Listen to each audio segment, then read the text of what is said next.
Okay. And I want to welcome everybody out to our book review today that is being facilitated by Marianne Zanger. And we're really excited about this. Just a couple of announcements. My husband, Jeff, who is one of the finance clerks, said that if you need your tax form for tithing, your donation tax form, to just text him and he would be more than happy to print that out and bring it to you. Also, another announcement is we have the next 2 months set up for our virtual meetings. And next month is going to be President Thomas, and he is going to do a seminar on financial budgeting and taking care of finances and setting financial goals. And then the following, which would be April, is going to be Brother Hatfield, and he's going to do a follow-up with investing and saving for retirement. So there were several sisters in the that had indicated when I did that survey that they wanted to learn about that. So we're really excited about those. Those should be fun. So I am going to, Megan, do you have any announcements? Is Megan still on? I'm here. I don't have any announcements, no. Okay, then Marianne, I will turn the time over to you. Okay. Sarah, dear Sarah Anderson, I love hearing the chitter chatter. Could you move? Oh, I'm so sorry. Thanks. Welcome everybody to this little book review. I, over the last few years, have really not had a lot of time to read. So what I do read, I want to make sure that it's worth my time and will improve my life or entertain me in some good way. So I thought, oh, wouldn't it be nice to get more recommendations from wise women among our board members? So when I offered this up, they took me up on it, and I'm happy to see you all here. Initially, I was going to kind of really be fairly strict about a 2-minute time limit for each of you. However, there's only 10 of us, so I'm not going to be crazy about that. You can take a little bit more time if you need. But we don't want to hear the whole storyline or all the information you learned. Give us an overview, maybe a highlight, and maybe if the book needs to be special ordered or if it's a Deseret book or just your regular bookstore, let us know where to find it as well. So I'm going to go ahead and start. While I loved the novels when I was younger and those dramatic stories of rescue or romance, whatever, it's not my phase of life for those right now. So the books I generally read are books that are going to help me live a better life. And so I have 3 books that I'm sharing with essentially that theme. And then my third actually is my all-time favorite is, and I'll just go with that first. My all-time favorite book, and there's a debate in my brain still about this, but I love The Count of Monte Cristo. If it's going to be a classic, there's something about that book, just this idea of revenge, just overtaking somebody for their lifetime. And then the ending is a cliffhanger, and I'm going to leave it at that for you. But I have loved The Count of Monte Cristo since the day I started reading it. And so I think that's probably, aside from the scriptures, and you can all say that too, or we can just all assume that scriptures are our favorite. Count of Monte Cristo is really up there for me. There's a few other, I love Angle of Repose, and I love The Princess Bride, and a few others. So, okay, the first of these 3 books that I read was this one called Planted. It's by Patrick Mason, and I did get it at Deseret Book. It was recommended to me by my sister. Is that Patrick Q? What? Is that Patrick Q Mason? Yes. Okay. I'm just typing these up, Marianne. Yeah, just so you know, if you guys are taking notes or whatever, Shauna is typing all this up so that she can send it out to everybody. The tagline on this book is Belief and Belonging in an Age of Doubt. It is a church-related gospel book, and it's specifically about people who feel like they're in the margins with their belief, or they're struggling or having a faith crisis, or they don't know how to deal with this question or how they fit in. How advice for them, as well as for us who are a little bit stronger in our foundation, how we can help them. And he's a BYU professor. I just loved how he just said, there's a place for you. There's always a place for you. No matter what your question or your trauma or your trial is, there's a place for you. So this one, I absolutely love. Love this book. So good. I think I'm going to have teenagers someday, it might be very helpful. The second book, which P is going to roll her eyes because she's heard about it so much, is this one called Wise to Sleep by Matthew Walker. It took me forever to finish this book. That's what Peter probably is laughing, is because I had it in my purse for months and months while I was trying to finish it last summer. And he did do a course on master classes. He does a course on sleep, but he's a professor up in the Northwest. I think I don't remember where he is. Absolutely fascinating what happens to our bodies as we're sleeping, the processes that go on with our brain and our memory and just our organs, how they're rejuvenated and renewed and flushed, and how memories are created and what your dreams do for you. And just so incredible. Like, next to the scriptures, this is probably my most cherished knowledge I've gained in this life, because sleep is a humdinger of an aid for our own sanity and our health. So Why We Sleep, so good. Okay, my last one, and I'm not done reading this. It's called Factfulness by Hans Rosling. And he gained notoriety because of a TED Talk he did.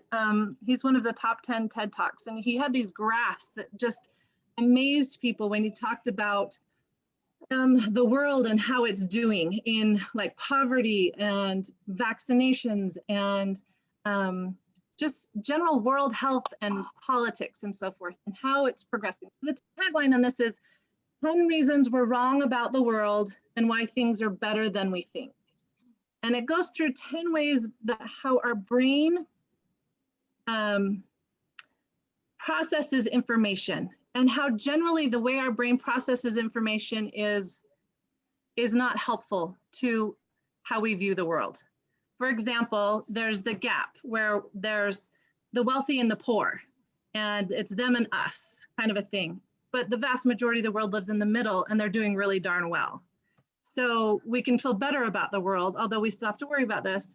You know, just these, like the gap or the straight line, the graph goes this way, and obviously it's going to keep going that way, and it's going to get worse and worse when most graphs do some rolls and some Anyway, it was really good in a world of today where there's so many bias and what people call fake news and so forth, to be able to recognize when you see fact and when you don't, and how to process those things.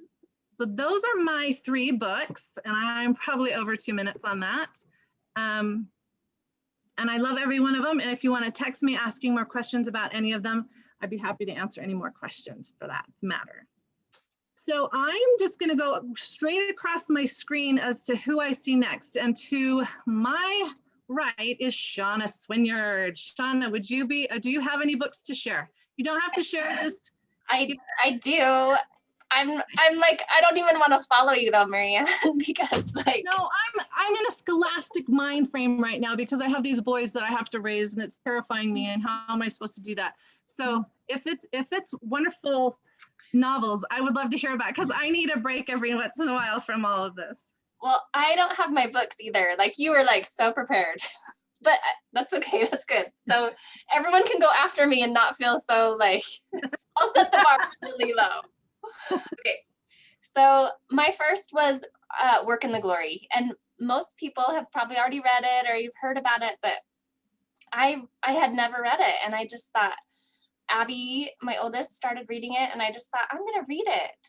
And it took me a while. Like the first 3, it took me like a couple years to finish, and then like 4 through 9, I think 9, like I read them like really quickly. And I just like, I really gained a testimony and like such a great knowledge of church history that I didn't, like, I really didn't want to read them, honestly. Like, I mean, I did, but I didn't, but it just like, it went into so much detail that I really enjoyed the story and the journey of like, from the beginning of Joseph Smith to, his death, and then what happened afterward. and I'll be honest, like there was a book about polygamy, and I stopped reading for a few months because I was like, I need a break, you know, from that. And there things happened, and I cried, and I was sad, and you know, throughout the history, and but it was a good, like, I really enjoyed that book, or the series. Yeah. Can I say a comment about it too? Yeah. I read the series after I had my back surgery. And before that, church history to me was kind of like dates and facts and this temple and that temple. And I couldn't tell you which one came first or where they were or any of that. But that was the first historical fiction book that I ever read. And I loved it because it gave me points to remember specific events by.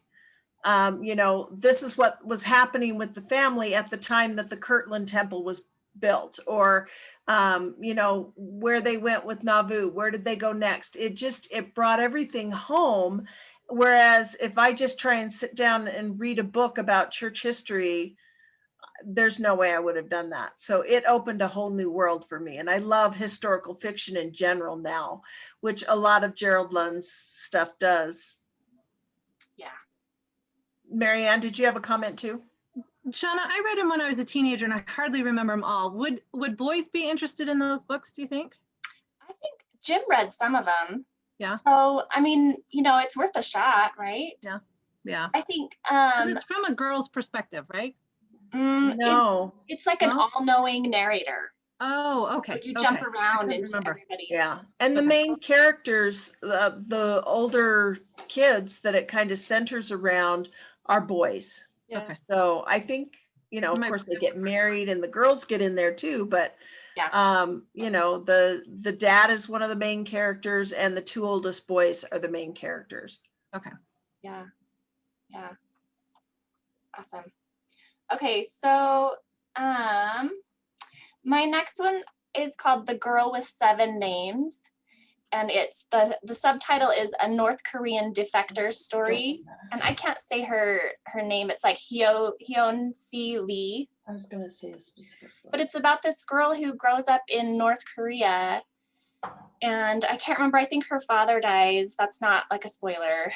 But like she just kind of grows up, and before you turn 18, you could, like, kids cross all the time into China. She lived right on the edge, like I think it's the Yellow River. I can't remember exactly, but kids would cross the river and go into China because it's really not against the law. But once you turn 18, then it's like really bad. So she's like 17 and she decides she's never done it and she wants to do it.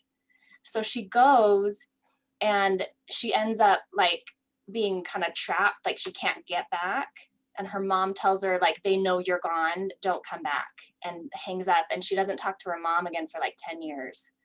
And so it's about her journey through China and eventually South Korea, and how she comes to realize, you know, the difference between North Korea and kind of the rest of the world. And it's a true story, and it was really, really good. Really, really good. That sounds awesome. I want to read that because my son is in South Korea right now. Yeah. He's married to a Korean. Oh yeah. Yeah, that would be an awesome. And then my next one, I read it, it's been a couple years, so it doesn't exactly fit Marianne's parameters, but it's called, the name is kind of funny. It's called Stiffs. Oh, I've read that and that was good. That was Yeah. really good. Right? The subtitle is The Curious Lives of Human Cadavers. And the author is Mary Roach. And it's just all about, each chapter is like a different thing about cadavers. Like they talk about autopsies, and they talk about like the body farm, and they talk about ancient medicine, and like airplane like crashes, and like just all kinds of, there's really interesting. And you think it sounds like gross and grotesque, but she really has like, she's not she's very professional about it, but she also has like a humor about it, so she keeps it light, you know, and it's just very interesting. It's really, and it's interesting how we are so hung up on preserving our bodies when we don't need them. Yeah. And they could be used for such important stuff. It was really fascinating. Yeah, so that was a good one. And then honestly, I just thought of another one too. So I'm gonna do my one. I love reading romance books. So I had to put one in. And this is, I don't know if it's like my all-time favorite, but I've read it a couple times. So I'm like, oh, I'm gonna throw that in. It's called My Stubborn Heart by Becky Wade. And it's like a Christian clean, you know, I always read clean Christian, mostly Christian, but it's just about a cute story about a girl who she goes to help her grandma renovate a house. And of course, you know, the guy that's helping renovate, you know, she's going to fall in love with, and kind of his backstory. But I won't ruin the story for you, but it just, after I read it, something happened with my stepdad that like was a really key role in my mom had passed away a couple years before.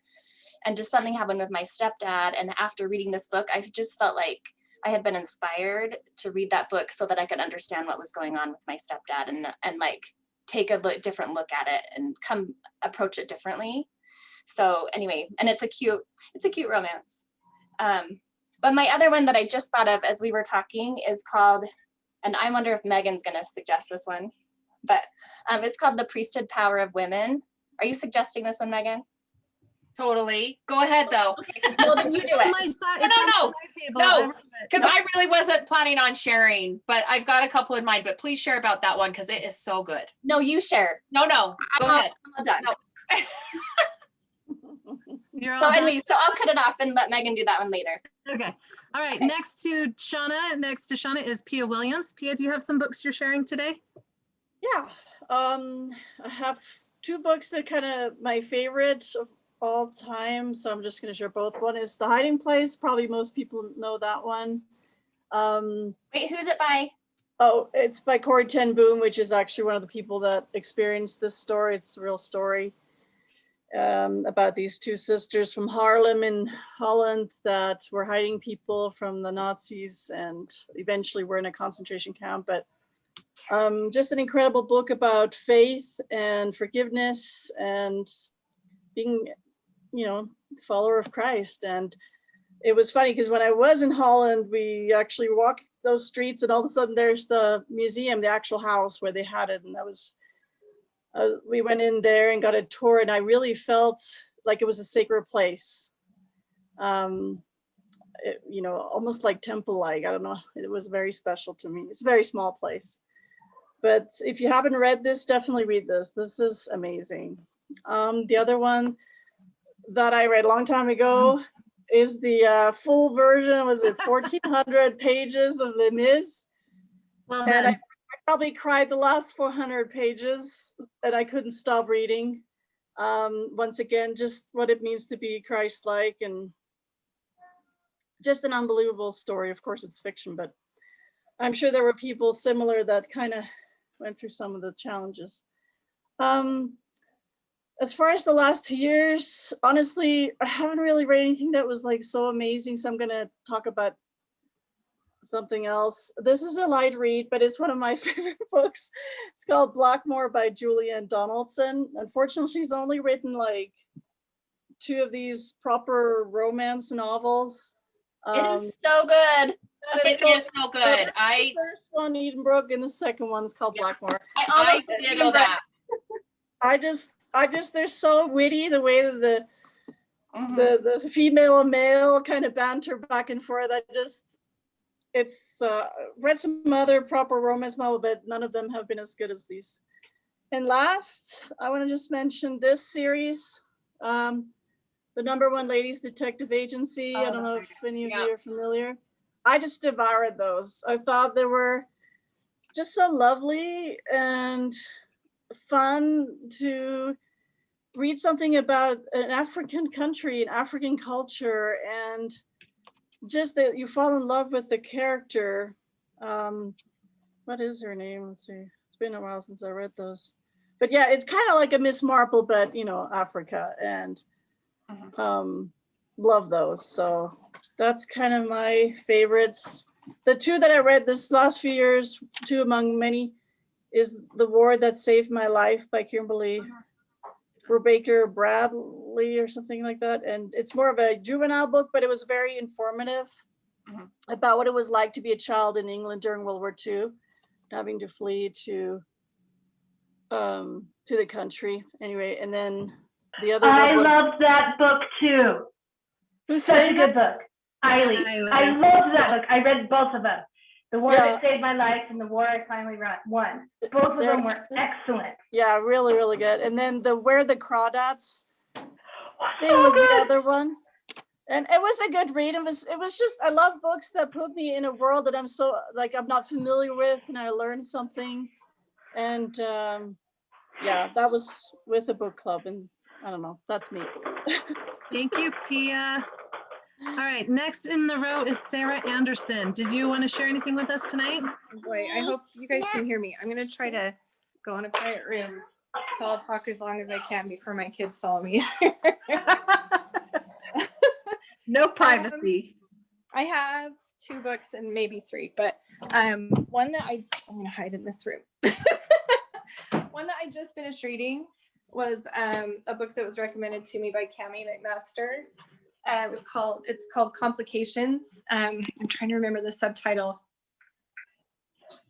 to give you an idea of what it's about. It's a surgeon's notes on an imperfect science. And the author's name is Atul Gawande, Gawande.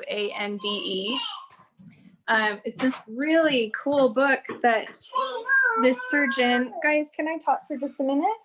Okay, let mommy talk for a minute, okay? I'll stay with you. The surgeon writes about his time as a resident surgeon for 8 years and all the things that he experienced and that he witnessed and that he saw, and basically showing how doctors are people too. They make mistakes. A lot of what happens in surgery and in the medical world is there's a lot of guessing involved. There's a lot of like learning as you go. And I just thought it was so fascinating. There were so many different stories that he told that just really beautifully illustrated how important it is for the patient to be educated and I just felt like when I read it, I felt like everybody should read this, especially if they're considering or needing to get surgery. It's such a good thing to read beforehand, just to prepare you for, I don't know, just to make you a more educated patient. I can't recommend it enough. It was so fascinating and I couldn't put it down. And I just felt, it was really interesting to me how a few times, I don't believe the author is Christian at all, but he gave several examples and stories about how people's faith carried them through situations that he couldn't explain and brought outcomes that he couldn't explain. And I thought that was so beautifully illustrated from someone who doesn't necessarily believe in Christ or doesn't understand faith, but he saw it. Miracles happen. See the only mermaids? I do. Okay, the other book that I'm going to recommend is Live Up to Our Privileges, Women, Power, and Priesthood. It's by Wendy Ulrich. So good. Women in the Priesthood is also good. This book, I have loved reading this book and I haven't even finished it. I've been reading it for over a year and it just really gives me a lot of things to ponder on. I think as far as books on women in the priesthood go, this one has been the best one for me because it doesn't like put men and women in different places. It shows how women's roles in the priesthood align perfectly with men's roles. And it's just awesome. It's been so inspiring to read. And I really do. Every time I sit down to read it, I stop and I have to ponder. It's kind of like reading The Infinite Atonement for me. I have to stop and think about it. But it's really brought beautiful insights. It was gifted to all of the presidencies of auxiliaries throughout the stake. The stake presidency gave it to brothers and sisters and asked us all to read it. And it's one of the best books that I've read in the last few years. So I would recommend getting this one for sure. I have that one on my nightstand too. I haven't started yet, but I look forward to that one.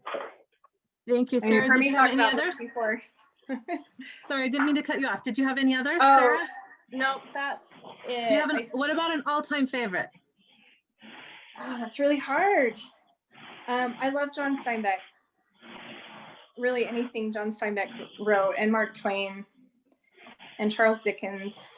You get one more name. You get one more name, and then you're done. I used to work in a bookstore, so like it's really hard. But I'm gonna go with John Steinbeck. He's my favorite author. Okay. All right. Thank you, Sarah. All right, Eily, I see that you're painting. Do you have time to share any books? Did you have any thoughts? I absolutely have time, Okay. and I'm totally going to show you my book.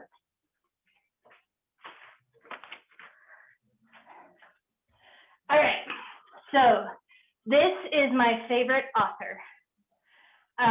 Well, one of them. I really do have a lot. Okay, so Terry Pratchett. He is a philosopher who writes hilarious books that help us understand the real world. He created a place called the Discworld, and all he does is write farcical books that make fun of and help you understand society or economy or how men think. It's really fun philosophy that's hilarious.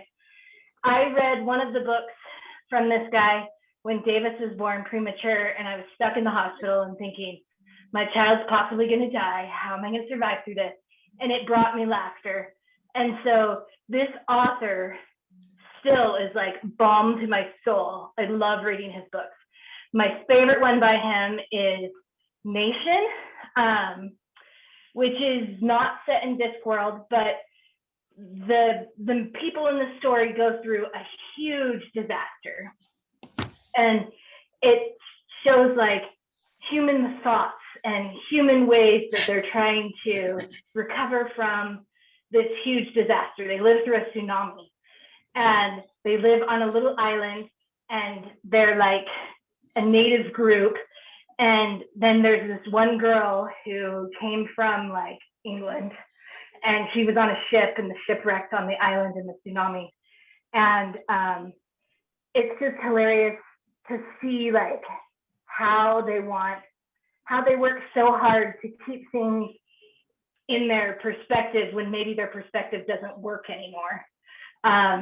Like this girl, she's a teenage girl, and she knows it's proper to have an escort at every time you meet with someone. The only other person on the island is a teenage boy, and they don't even speak the same language, and he wears a loincloth, and that's all.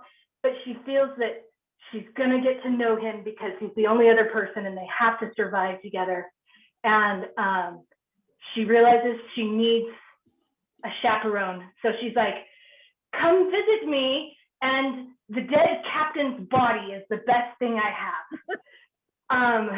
Because he's in the room. And she's like, well, there's a dead body, but he can be my chaperone. And like, it's just funny how like the world has ended as they even expected, and they want to keep things proper from their own culture's perspective, but then they have to come up with new ways to live in the world. And I love it. I love the humanity, how they save children, how they save each other. It's such a great book. How many are in the series? How many has he written? Oh, he's prolific. He's probably written 30 or 40 books. Nation is a standalone. Okay. No, he's written at least 30 books, maybe more. Eily, how do you spell that? Nation? Yeah. Nation. Okay. Oh, Nation with an N? Yes. Oh, I was thinking Mason. Okay. No, Nation by Sir Terry Pratchett. Okay, got it. Is that, yeah, Terry Pratchett. Another book, this is a Newbery Award winner. It's called Moon Over Manifest by Claire Vanderpool. It's historical fiction, and it's a Newbery, which means, it's a young adult book, a youth book. Loved it, laughed out loud, hilarious, but still I wanted to cry several times. Such a good book. I won't tell you anything else other than great book. You can borrow it from me. This author, Friedrich Bachmann, this book is called My Grandmother Asked Me to Tell You She's Sorry. This man, I don't know how he does it, but he portrays women in like magical ways. This is a young girl who's the main character in this story. And I just love the humanity in this book. Again, it's another one that basically has some philosophy in it. That I've read several books by this man, and I would never say no to a book from him. He's written Britt Marie Was Here. He's written A Man Called Uva. He's written some really fabulous books. That Love them was all. really good too. The Man Called Uva. Yes. Yeah. And that's one that I was like, I can't believe I liked it, because the man tries to commit suicide multiple times. Yeah. But he so wants to fight for the rest of the world that he has to stay alive another day so he can fight to make sure that there's justice for this woman or that man or whatever. And so human, such a human experience. And then, yeah, so is there another book? I shouldn't give any more because that's fine. I mean, I love the Guernsey Literary and Potato Peel Pie Society, and I love books. I love historical fiction. I love self-help books like Marianne, but just a book that you just gets you a reaction so that you can't put it down. This is one of them. And this is one of them. And Terry Pratchett, maybe he's an acquired taste, but man, I love this guy. And my husband loves him too. And so we love reading those. But I hope you enjoy those books if you want to read them. Thank you, Eiley. Appreciate your comments. All right, next up would be Shard. Shard, do you have something to share with us tonight? No. All right, well, I hope you got a lot of good ideas so far. Okay, thanks, Shard. Hey, Megan, why don't you go ahead and share your steal from Shauna at this point? Okay, so most of my books are books that, and pardon the clutter in this room, it's a work in progress.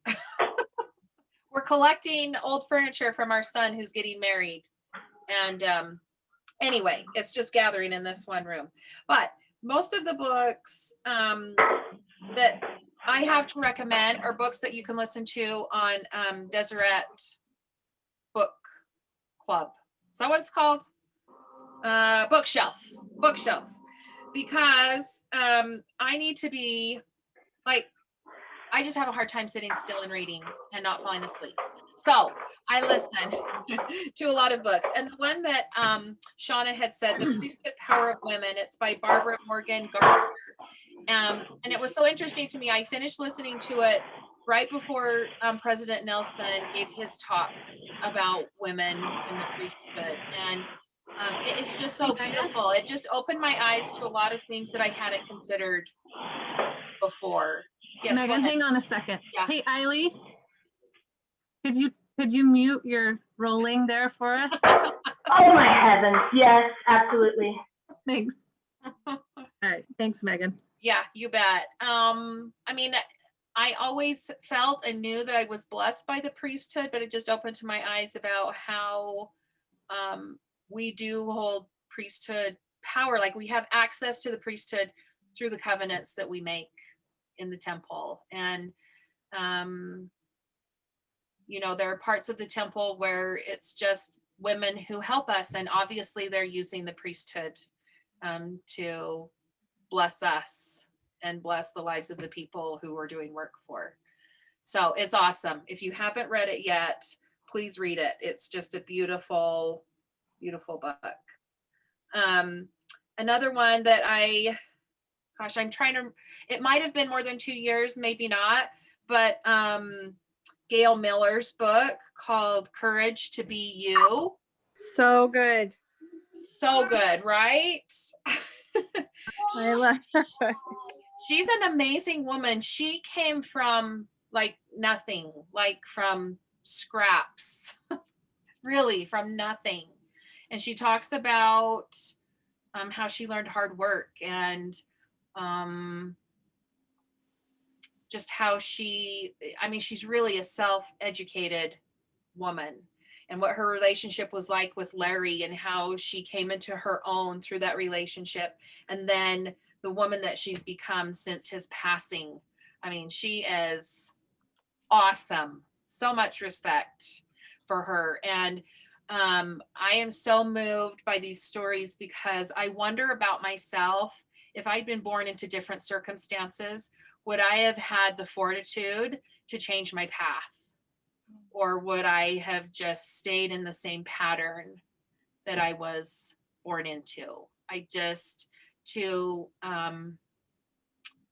She really had to figure it out on her own. And she's just awesome. I just love her. So that's one. I've got 2 more really quick. The other one is That We May Be One by Tom Christofferson, who's the brother of. I was going to share that one with you. Were you? I'm glad you did. So that should be required reading. It really should. It really should. Yeah. He's the brother of Elder Christofferson. And he realized at a young age that he was gay.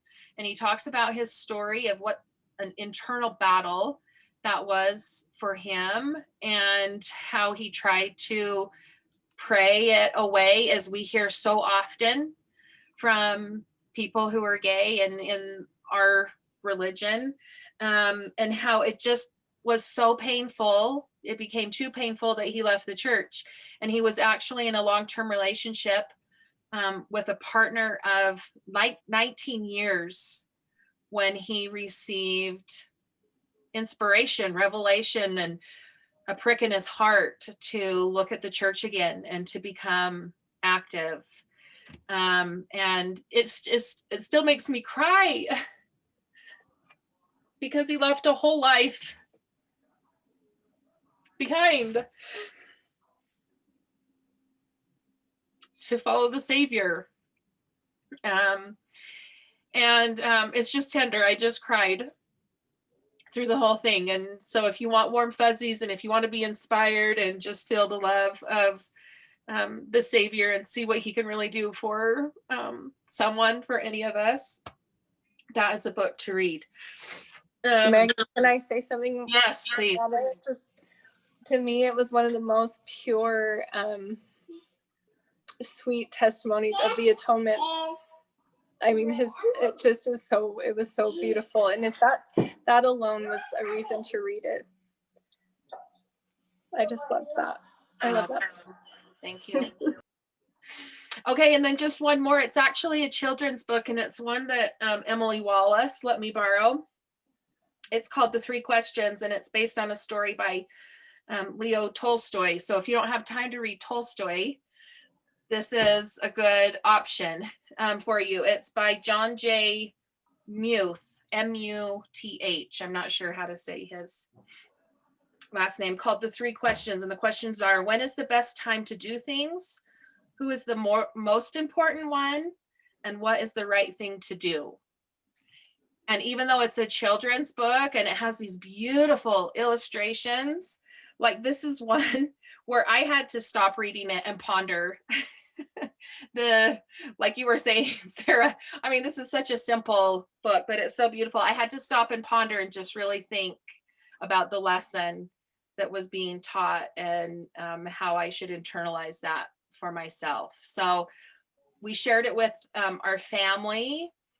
And I know it was during a challenging time, and I don't even remember what the challenging time was. I just remember that moment of sharing it as a family and how we all felt better for reading it together, and felt inspired to get our own copies so that we could share it with other people in our lives. And so Tyler, who's our oldest, and many of you don't even know him because he hasn't lived in the Ward for a while, but he is going to become a teacher. And so he bought his own copy, and he's working in an elementary school right now. And he's taken it to his kids who come from really difficult backgrounds. And you don't need to know all that. Just it's a beautiful book and definitely worth looking into.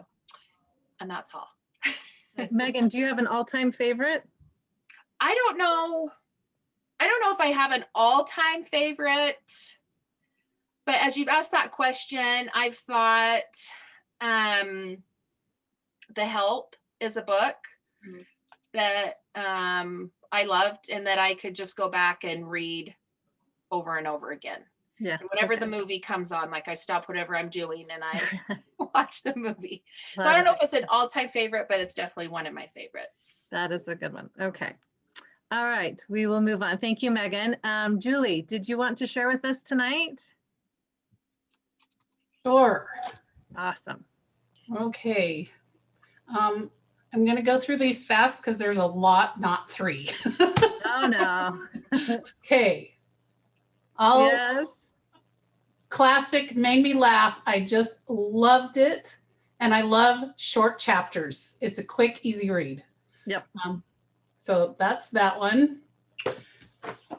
This one, The Last Lecture, fabulous, fabulous book. This is actually a man's last, he had cancer and he was dying, and if this is what he leaves the world, this is his legacy. Fabulous, fabulous read. This is my favorite self-help book of all times, Managing Anger. I had a bit of a temper in my 20s, and this book helped me really figure out how to just put that in check. What's the first name of the author? On this one, Mitchell. Mitchell. Messer is the last name, from the Anger Institute. Love it. My favorite book of all time is Charlotte Bronte, Jane Eyre. Yeah. It's the one that I love to sit down and read because to me it's like a fairy tale, but she actually had to work to her happy ever after, and there was a lot of sadness along the way. So that's the one I like to read over and over.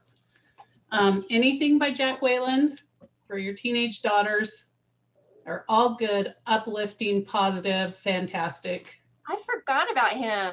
I I'm gonna pull those out. have most of them. I keep collecting them even though I'm way past that teenage girl stage. I love the Nephites in Tennis Shoes for boys and girls. Great Book of Mormon, historical fiction. A new one just came out. Love these. Is Love this a them. series? I've never heard of this. Yes, it's a series. There's 11 of them. Oh, gosh. And this is a skinny one. There's a couple that are way thicker. It's almost like Harry Potter for Mormons. Then this is a great little book for when you're sad. I love this book. This is a book that I will look at on a sad day, and then that one's for adults. And this is the counterpart for kids. Oh, that's nice. And they're fantastic. They're animal pictures and just little sayings. They're fabulous. These are great books to give when somebody's just going through a hard time and needs something to pick them up. Those are my favorites. And then my favorite book to read out loud in my best Spanish accent is Ferdinand the Bull. And I've done that at book clubs before, and it's hilarious, but that's my favorite one to read out loud. My daughter-in-law just read this to us on a Google Duo or whatever it's called, and this is a great kids book about sharing. It's phenomenal, just darling. Anything Brad Wilcox I love. Julie, how many books is this? I don't know, but I'm keeping it close to 2 minutes. A Bad Case of the Stripes. I love this book. Fabulous book. One of my favorites. I love David Shannon. He's a great guy. Oh, such a great book. And I think the reason why I first began liking it is because I hate lima beans. So I immediately identified with her. And then the book I'm working on right now, which it's going to take me a decade to finish, is called Team of Rivals. I've attempted to read it 3 times. This the 3rd time I've started it, and I've gotten the farthest so far. but it's great. And it's so fascinating to read this right now, given the political climate that we're living in. Because I think, man, if Lincoln could figure out how to put his rivals into his cabinet, what? Yeah. Hello, it seems like a simple solution. And then this is not a book. This is a journal that I would encourage you to keep when you're reading your books. Put your favorite quotes from your book in it. I put new words that I learn in it. And it's just, blank pages, and then I add my favorite sayings from the book. I write the book name down because I forgot that I had read Nation that Eiley was talking about. And I'm like, oh, wait, that's in this book. I did read that book. So I would just say, when you're reading a book, keep a book journal so that you can look up, oh yeah, what was that quote from that book I really liked? Or what was that storyline? Or have I read that book? Yeah, I did. So yeah, so that's Good call. That's wise of you. I write in my books. I have a lot of writing in my books for quotes I like, but to keep a journal, a log, what you've done, Yeah. that's a good idea. Yep. That's All it. right. Is that it? You sure? I could go on for more and more and more and more, but I tried to keep it short. Thank you, Julie. That was awesome. All right, Jan, did you have something you'd like to share tonight? I think that's going to be Louise. Under Oh, is her it husband. Louise? Okay, Yeah. sorry. Yes, it's Louise. Hi. Hi. Yeah, a book that I read recently, it is called Madame Curie, and it's by her daughter Eve. And I know there's been a recent movie about Marie Curie, but this particular book, because it's from the perspective of her daughter, it's really quite touching and gives you a different perspective on a famous scientist from a more human point of view. So that was an interesting book. And then one of my favorite books is Hotel on the Corner of Bitter and Sweet by Jamie Ford. It's about the internment of Japanese Americans during World War II, and just something. Such a good book. Such a good book, and it's something that most of us know nothing about, that it even happened. There was a camp here in Utah that we have visited, but this camp that this is about, it's a novel, but it's about something that really happened in our history, and it's a really sweet book. And then recently I've started reading A Tale of Two Cities. Now this was sparked by going to the musical that's playing at the Hale Center Theater right now. And I thought, I've read that book before, but I want to go back and read it. Well, I don't know how many of you like Dickens, but he's quite hard to read. Just the way he puts the words is so, 1800s, that it's hard to read. But I discovered something really cool, and it's on sparknotes.com. There is a no fear translation that's side by side the original words and translation into modern English, that is really helping me understand what he's saying, because he uses so many words that are things that if you lived back then, you probably knew what he was talking about. But that's really helping me read Dickens. And it's called a no fear translation. And Louise, you find that just online? It's sparknotes.com. Okay. Yeah. Keep talking. My computer's about to die. I'll be right back. Okay. And then just the last thing, it's seconding Pia's favorite, is the #1 Ladies Detective Agency by Alexander McCall Smith. I own every one of them, and I love to read them over and over again. I just really relate to Precious, who is traditionally built like me, and I just love her philosophy of life and the way she attacks the everyday problems that she comes upon. And that's all. Louise, did you have an all-time favorite? Oh, I said it while you were gone. Oh, sorry. What was it? The #1 Ladies Detective Agency, the same one Pia said. Very good. Okay, Jessica Johnson, did you have anything to share? No, I don't have to go. I mean, I can, but let's see. I'm not a big reader. I read Becoming by Michelle Obama to get a little insight into a Black woman's life, if that's racially correct to say. And it was awesome. I love the first part of it. And then I've been reading Parenting Without Power Struggles. And that is awesome. It's been really helpful. And The Whole Brain Child. And then there's a second one that goes with it that's, I don't know, most of you guys don't have little kids, so you probably don't care. But yeah, parenting books are helpful to me. That's all. I love to hear your suggestions. So. What about an all-time favorite, Jessica? I don't have one. Okay, you're still in the search for one. Yes. Reading has been a challenge for me, so. Yeah. Okay. Gay, how about you?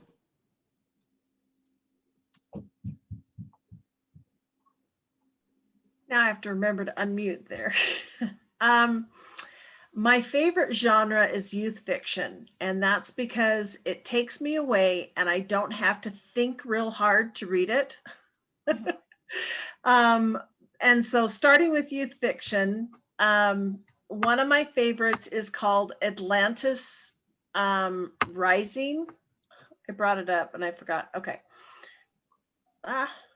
Go back. Atlantis Rising is like one of three, a series of three. And it's basically about this other race that came from Atlantis. And so it's fiction. It's got a little bit of romance. It's got adventure, all that fun stuff. Wait, who wrote that? What? Who wrote Let me look real quick. I had it all up here and then all of a sudden titles away. About this book. There we go. It is written by Gloria Craw. Gotcha. Okay. And my other youth fictions are some classics, like the whole Harry Potter series, of course, and the Percy Jackson.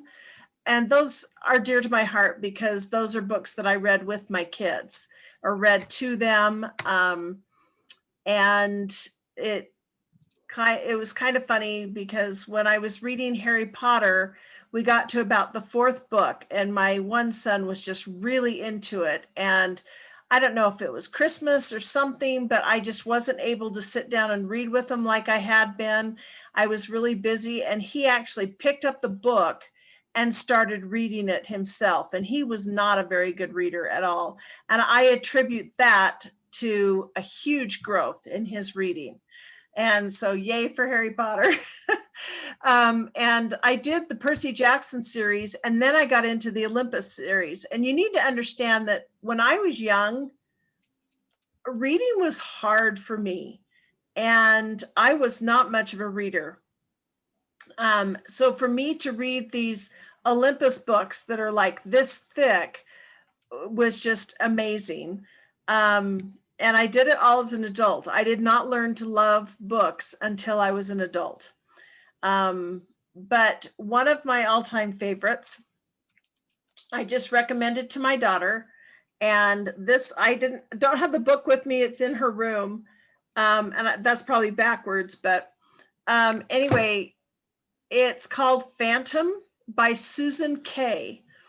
And it takes the story of Phantom of the Opera, and it starts from his birth all the way to his death. And it's so fun because it goes right along with the musical, it goes along with the original book, but it gives you more details and insight as to who he was as a person and why he did the things he did. So as for all-time favorites, I have to say Gerald Lund is probably my favorite. The most recent one, again, she talked about Work in the Glory. I love that one. But most recently I did Fire of the Covenant. And it's basically the pioneer's journey. And it makes me realize how much, I mean, I can't even imagine being out in the cold that long, let alone what they went through. But I just like the way Gerald Lund does his historical fiction. Another one was Children of the Promise. I learned so much from that book. I didn't understand until I read that book that America was fighting 2 wars at the same time. I knew there was the Germans and the Nazis, and I knew there was Japan. I had no idea that we were fighting those at the same time until I read that book. I didn't understand why my mom would save pieces of foil. I didn't understand why she would scrape off mold off the top of the jam and jelly. But reading that book gave me an insight to my parents to understand with the whole sugar rationing and saving foil, and how thrifty they were back then because they had to be. So that's probably my all-time favorite. Very good. All right, Gay, thank you. I believe everybody has shared, and we're about an hour, almost an hour from where we started. So thank you, everyone. Just real quick, for those of you who want to share, I did have that one last question if we had time. If you were to write a book, what would you write about? And I would write poetry of everyday life. I love poetry. I'm a big fan, always have been. So I would hope to write poetry about my life. That's what I would do. Anybody else want to share what you would write about? If you could write, if you just had inspiration, what would you write about? What not to do as a parent. Okay, very good. You'd get a lot of readers. Is Sarah still here? No, she was had here. to go. Oh, she's writing a book. I don't know if you guys know that. What's it Did about? she talk about it? She did not. Do you want to spill the beans? Oh, no, I don't want to spill the beans, but just, she's a writer. She's writing, so it's exciting. Good for her. All Yeah. right, conversation starter next time you see her. Anybody else want to share? Eileen's got a smile, like she really has an idea. How to paint a bedroom, how to multitask. How to get your teenage sons to help you renovate your home. Holy cow. Micah is like a beast. He's actually working for the contractor helping do tile right now. Yay. Awesome. He's amazing. Sometimes he's a grumpy beast, and sometimes he's an amazing craftsman. Yay. Yeah. So, yeah, I don't think I'd write a book. I would only write a book of the hilarious stories that happened to our family, but Okay. they wouldn't appreciate it. That's You a could great change their idea. names. It's called a journal, right? Essentially. Change the name Yeah. to protect the innocent. Yeah. Mhm. There are so many stories I could tell. Well, sisters, I appreciate everybody being here and sharing, and thank you, Shauna, for writing all of this down. I know Jody tried to get on a couple of times and listened for a little while, and she was having problems with her mic and her computer and all that. So she finally just went off. But I appreciate you doing that so much, because there's so much here. I loved listening instead of having to write everything down. I just realized that I forgot to have an opening prayer. So do we Can have a volunteer for a closing prayer?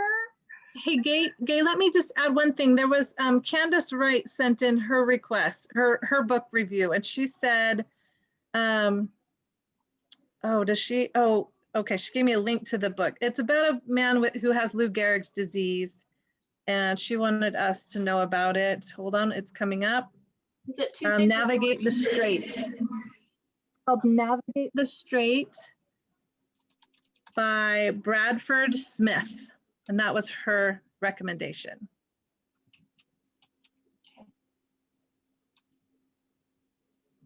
Okay, sorry. There you go. Awesome. Thank you. Okay. Do we have any volunteers? If not, I'll volunteer you. I'll say the prayer. Thank you. I appreciate that. Thank you. I wanted to add, let breath become air to the list. That's my all-time favorite. When breath becomes air. Okay, I'll say I've the prayer. heard that's amazing. It's on my list. It's so good. It is It's a so good good. one. It's a good one. Okay.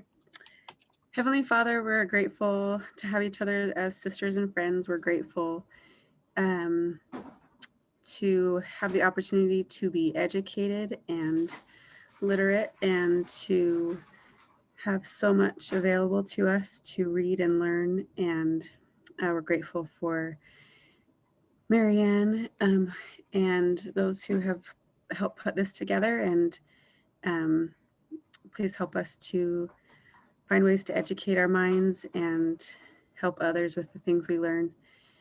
And we love thee and say this in the name of Jesus Christ. Amen. Amen. Man, Thank you all.